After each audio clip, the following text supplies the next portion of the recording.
Chers téléspectateurs de Télé Plus, bonsoir. Bienvenue à cette nouvelle édition d'Info Soirée. On y va pour les titres. Air Mauritius confirme une commande de 3 Airbus A350 selon un communiqué de l'avionneur européen émis cet après-midi. L'annonce a été faite au Salon de l'aéronautique du Bourget, inauguré par le président Emmanuel Macron ce matin. La compagnie aérienne poursuivrait donc sa reprise après avoir évité de justesse la faillite en 2021 avec une aide gouvernementale de 12 milliards de roupies. La valeur de cette commande est estimée à plus de 20 milliards de roupies.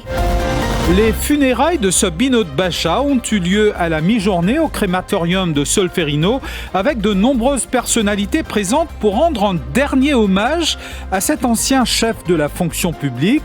Le conducteur du véhicule responsable de son décès, Pedarat Singh Ganes, a comparu devant la justice et a été placé en détention au poste de police de Barclay.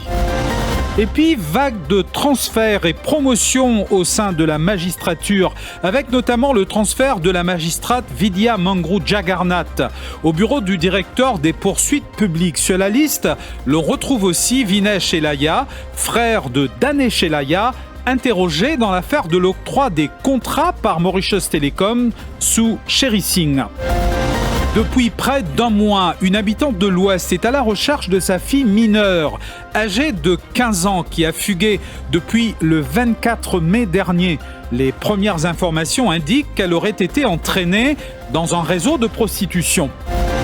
Et au chapitre international, le président chinois Xi Jinping a assuré ce lundi que des terrains d'entente avec Washington ont été trouvés lors d'un rare entretien avec le secrétaire d'État américain Anthony Blinken à Pékin. Air Mauritius confirme une commande de 3 Airbus A350 selon un communiqué émis par Airbus ce lundi, information confirmée d'ailleurs par le Payan-Kekort en début de soirée. La compagnie nationale entend ainsi étendre son réseau en Europe et en Asie du Sud, indique Airbus. L'annonce a été faite lors du Salon de l'aéronautique du Bourget. Après avoir été annulé en 2021, le salon a fait son grand retour aujourd'hui et a été inauguré ce matin par le président français Emmanuel Macron. Air Mauritius qui vient d'éviter de justesse la faillite en sortant de l'administration volontaire le 30 septembre 2021 grâce à une aide gouvernementale de 12 milliards de roupies, semble donc déjà aller mieux. Cette nouvelle commande d'avion est estimée à plus de 20 milliards de roupies. Plus de détails avec Émilie Payen. Air Mauritius, la compagnie aérienne nationale, a officiellement confirmé une commande de 3 Airbus A350 selon un communiqué émis par Airbus ce lundi.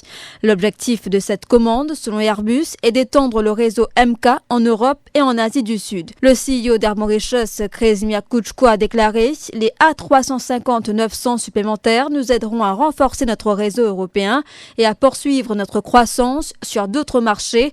Nous sommes impatients d'atteindre nos objectifs ambitieux avec Airbus. La compagnie aérienne nationale mauricienne opère déjà 4 Airbus A350, 3 Airbus A330.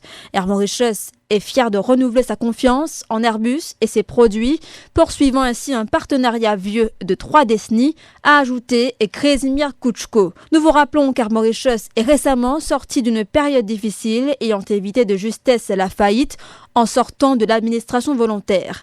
L'aide gouvernementale accordée aux transporteurs s'élevait à 12 milliards de roupies mauriciennes. La compagnie aérienne est entrée en administration volontaire en avril 2020 en raison de plusieurs années de défis financiers exacerbés par par la pandémie. Le prêt gouvernemental a permis à Air Mauritius de sortir de l'administration volontaire le 30 septembre 2021. Sur la base de la valeur publiée d'un Airbus A350-900, cette commande d'avion est estimée à 32 milliards de roupies. L'avion gros porteur capable d'accueillir entre 300 et 410 passagers offre une autonomie pouvant atteindre 18 000 km sans escale.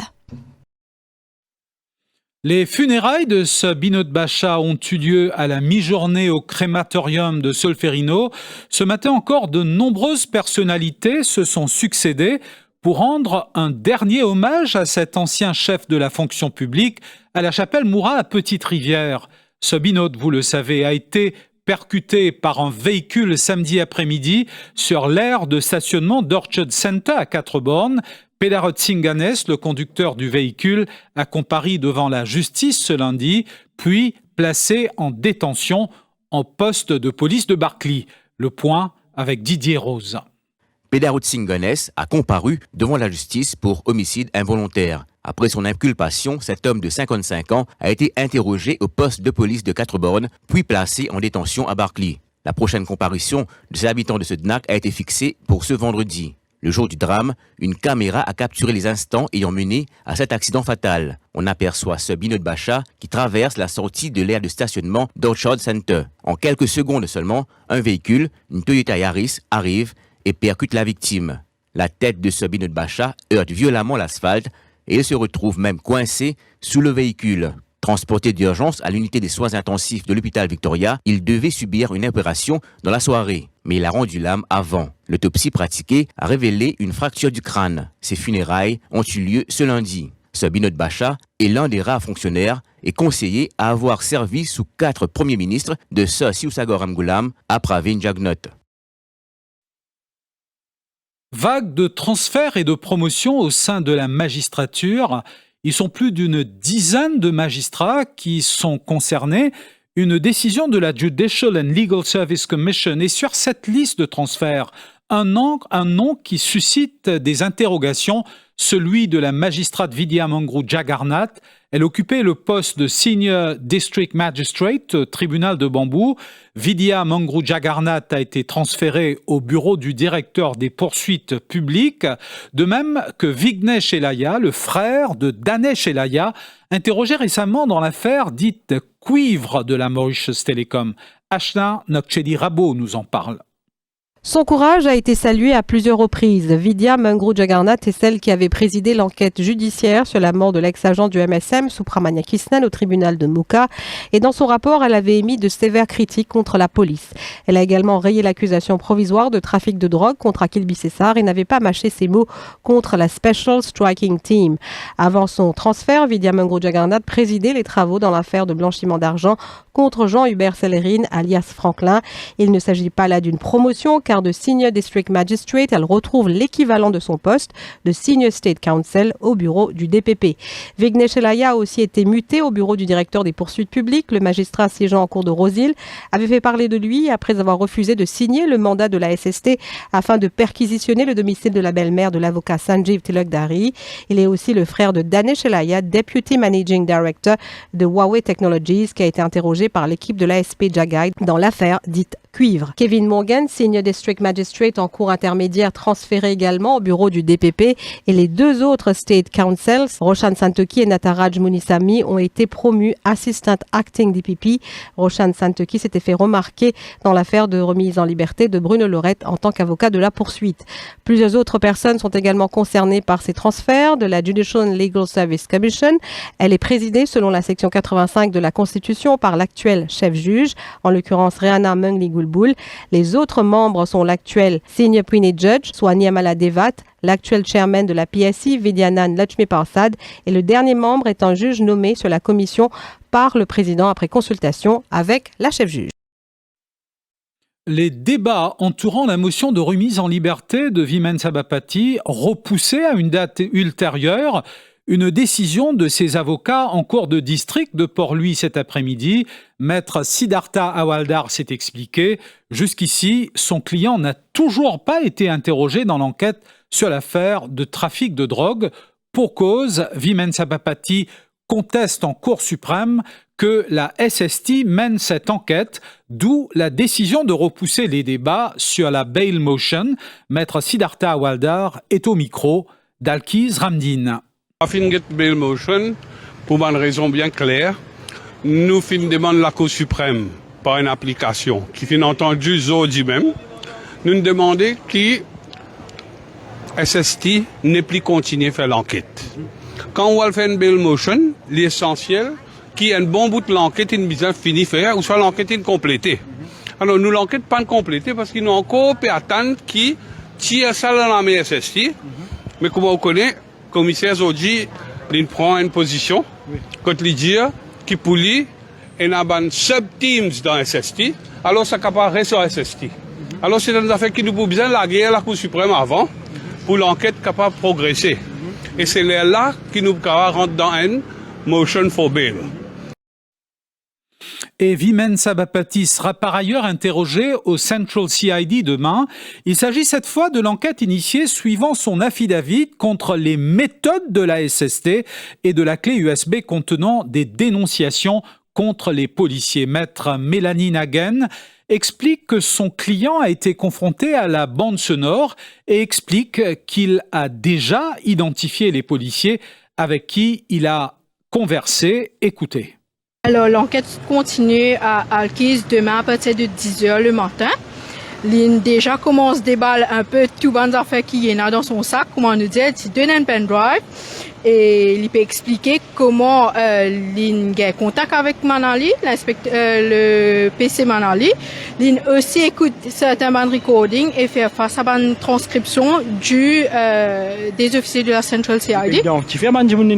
Définitivement, il peut identifier et il connaît quand l'IN fait recording, comment l'IN déjà avoué, c'est lui l'auteur de bandes recording. Et l'enquête peut continuer de façon très, comment nous dire, cordiale. La Special Striking Team au cœur des travaux parlementaires ce mardi.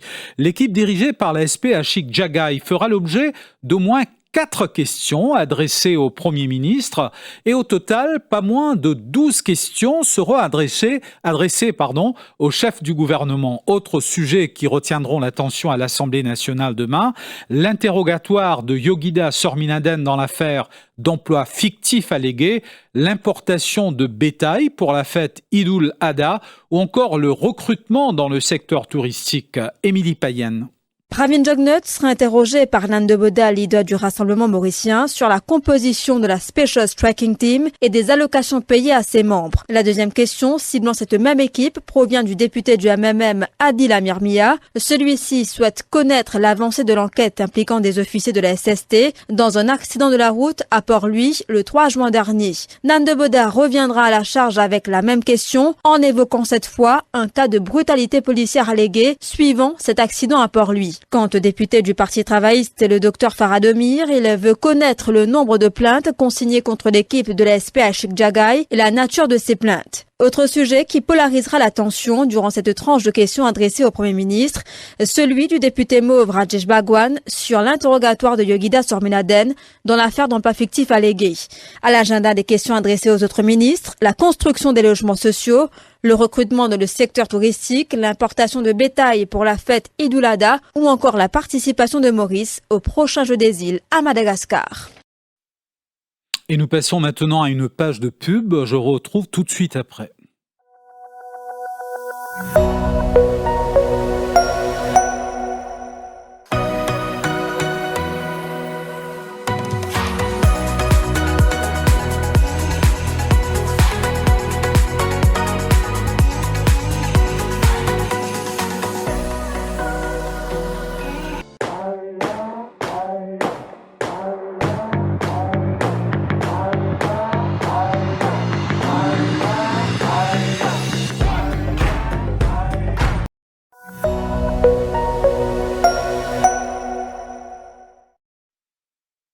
Cela fait près d'un mois qu'elle est à la recherche de sa fille mineure. C'est l'histoire d'une habitante de l'Ouest. Sa fille de 15 ans a disparu depuis le 24 mai dernier à la suite d'une fugue. Selon les informations qu'elle a pu glaner lors de ses recherches, cette mère de famille affirme qu'elle a appris que sa fille s'est retrouvée dans un réseau de prostitution. Son témoignage, elle est au micro de Mélanie Duval. On apprend que comme quoi mon nièce symptôme d'un réseau de prostitution. Il est bien difficile pour aller là-dedans parce que c'est à 3 symptômes là-dedans. Mon gagne une vidéo sur TikTok et a gagné un status qui peut traverser qui est pas bien du tout. La police nous comme ça, faut dire que nous gagne la piste nous si les là nous viennent vers eux. Nous pouvons faire tout pour y aller parce qu'il y a encore mineur. C'est nos enfants, nous besoin trouver là que tu étais, nos enfants nous besoin gagner. Au fait, tu es un garçon, tu peux demander la piste que tu peux faire ma connaître à chaque fois que tu étais. Mais au final, quand on me connaît, on prend de la police, on allait. Et ensuite, quand on allait, je dis comme ça, je ne suis pas là-bas. Là, de loin, on trouve un garçon, on peut débuter peut-être dans un carocan. On peut garder à sa garçon, la garçon disparaît. Mais je pensais que c'était une diversion. Parce que, quand mon belle-sœur vient rejoindre moi, mon père explique lui, moi, je dis comme ça, nous passons dans une boîte, aller là, et ben, dans une boîte, je peux casser. Nous passons, mon belle-sœur, nous rentrer. Quand nous rentrons, rodroder, nous trouvons une bonne fille. Là, nous trappons une question. Là, il peut dire comme ça que mon nièce, il est avec un dimoun. Gâteau, nous rodons dans le champ de canne. Et là, sa garçon qui soit à 10 ans, il peut tirer sa petite fille, il peut tirer mon nièce dans le champ de canne. Mais c'est que moi, je pensais que c'est une brouille la piste. Il fait la petite fille galoper, aller, et nous dimoun qui prend les enfants là, il aller. Depuis que baba, mon nièce reste avec moi, vu que son maman est décédée, mais soit parti d'une dépression. Mais mon guette, mon grandi, va voler l'école, avec mes propres enfants, tout qui sont nous donne. Là, il est missing depuis les 24 mai. Il est à l'école grand matin, il est normal. Il arrive tantôt, il est retourné, il n'est pas retourné. Mon son camarade. Nadja, nous sommes ensemble, nous descendons, tous les ponts chemin venus, mes amis, les pas venus dans la nous sommes souvent camarades, toute bonne famille. Nous ne connaissons même, mais après plusieurs versions qui nous gagnent avec du monde, qui n'a pas dit dans mauvaise place. Vie qui m'a passé aux parents biologiques, tout des morts qui m'ont fait, m'a pas réussi, et m'a pensé que tu étais sur la vie en danger. Au chapitre international, c'est ce que l'on appelle du langage diplomatique. Le président chinois Xi Jinping a indiqué ce lundi que des terrains d'entente avec Washington ont été trouvés lors d'un rare entretien avec le secrétaire d'État américain Anthony Blinken à Pékin. Selon des propos diffusés par la télévision publique CCTV, les deux parties ont fait des progrès et sont parvenus à des terrains d'entente sur certains points spécifiques, a souligné Xi Jinping, qualifiant ces avancées de bonnes choses. De son côté, Anthony Blinken a assuré que les États-Unis et la Chine veulent stabiliser leurs relations, se disant toutefois lucides sur les profonds désaccords bilatéraux. Et cette équatorienne qui est décédée quelques jours après que les personnes présentes à ses funérailles aient été choquées de la trouver vivante dans son cercueil. Belle Montoya, 76 ans, avait été déclarée morte par un médecin à l'hôpital de la ville de Babahoyo la semaine dernière. Mais lorsque les personnes présentes à sa veillée funèbre ont entendu des coups provenant de son cercueil, elle a été immédiatement ramenée d'urgence au même hôpital pour être traitée. Après 7 jours en soins intensifs, le ministère de la Santé de l'Équateur a confirmé qu'elle était décédée vendredi d'un accident vasculaire cérébral ischémique. Et nous terminons avec du football. Lors de sa conférence de presse avant le match de qualification de l'Angleterre, pour l'Euro 2024 contre la Macédoine du Nord, Gareth Southgate a admis qu'il était confronté à un casse-tête pour la sélection. Le sélectionneur anglais dispose d'un effectif complet après la victoire 4-0 contre Malte vendredi, avec Bukayo Saka en forme et disponible pour l'entraîneur malgré sa sortie à la mi-temps de ce match, et Marcus Rashford également entièrement rétabli. C'est toujours difficile de construire une équipe car nous avons beaucoup de joueurs qui s'entraînent bien, a-t-il déclaré. Et puis les leaders du groupe B de leur côté s'affronteront ce lundi lorsque la France recevra la Grèce pour le prochain match de qualification pour l'Euro 2024. Les Bleus ont remporté leurs 3 premiers matchs, ajoutant leur dernière victoire de la manière confortable contre Gibraltar lors de leur dernière sortie et sont solidement installés en tête du classement. Sur ce, nous arrivons à la fin de ce bulletin d'information. Je vous souhaite de passer une très bonne fin de soirée.